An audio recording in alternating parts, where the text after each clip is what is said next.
தயவு உங்களுக்கு உண்டாவதாக. பாருங்கள், ஒரு வியாதிங்கிறது சின்னதாக இருக்கும். ஒரு சின்னதாக இருக்கும், அப்படி கொஞ்சம் மாறி வரும், அப்புறம் கொஞ்சம் சின்ன பிரச்சனையாக மாறும், அப்புறம் அது ஒரு போராட்டம் ஆகிடும் வாழ்க்கையில். அதுக்கு நிறைய செலவு பண்ணுற மாதிரி ஆகிடும். அப்புறம் அது டைம் இது பண்ணும், வேலை செய்ய விடாமல் பண்ணும், மற்றவங்க நம்மளை கவனிக்கிற மாதிரி இருக்கும், மெயின்டெனன்ஸுக்கு ஆளுங்க அப்படி இப்படி பல பிரச்சனைகளை கொண்டு வரதுக்கு தான் வியாதி. எதனாலயா வியாதி வருது? நம்ம என்னையா பாவம் பண்ணோம்னா, பாவம் செய்கிறதுனால மட்டும் வியாதி வந்துடாது. நீங்கள் அதை புரிஞ்சுக்கணும். சரீரத்தை சரியாக நம்ம கவனிக்கணுன்னாலும் வியாதி வரும். இப்போ நம்ம மிக முக்கியமாக செய்ய வேண்டிய ஒரு விஷயம் நம்ம ஆவி ஆத்மா சரீரத்தை கர்த்தருக்கு ஒப்பு வைத்து, ஆண்டவரே நான் பரிசுத்தமாக வாழணும்னு ஒப்பு கொடுத்துட்டு நீங்கள் செயல்பட ஆரம்பிக்கணும். குறிப்பாக நான் பல இடங்களில் ஆராதனை நடத்துவேன், கிராமங்களில், பட்டணங்களில். பலவிதமான ஜனங்களை நான் சந்திக்கிறேன் ஒரு பாஸ்டராக.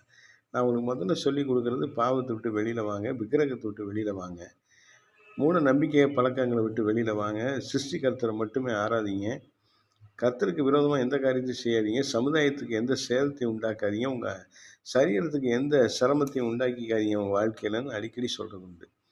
பாருங்கள் பிரியமானவர்களே, நம்ம சரீரத்தில் வியாதியை கொண்டு வருகிற பலவித அசுத்த கிரியைகளும் உண்டு, அசுத்த ஆவிகள் உண்டு. அதெல்லாம் கர்த்தர் பார்த்துக்காக நம்ம ஜெபிப்போம். அடுத்து ஊழியக்காரங்க நாங்கள் அதுக்காக போராடி ஜெபம் பண்ணுவோம். சரியான பராமரிப்பு உங்கள் சரீரத்துக்கு நீங்கள் கொடுக்கணும். மனசில் உளைச்சல், அவிசுவாசம், பயம், பதட்டம்லாம் வச்சுக்க கூடாது.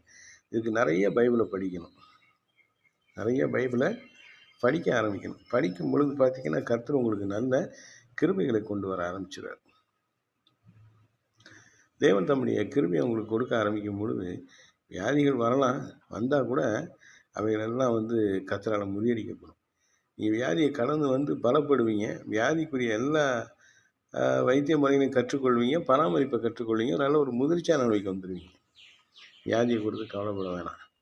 கர்த்தரை ஒப்பு கொடுங்க. உங்கள் ஆவி ஆத்தும சரீரத்தை நல்லா பரிசுத்தப்படுத்துங்க, பராமரிங்க, நல்ல சரீரத்தை பராமரிங்க, கர்த்தருக்குள்ளார இருங்க, கர்த்தருடைய வசனத்தை நிறைய தியானிங்க. கர்த்தர் உங்களோடு இருப்பார். ஆமென். அல்லேலூயா.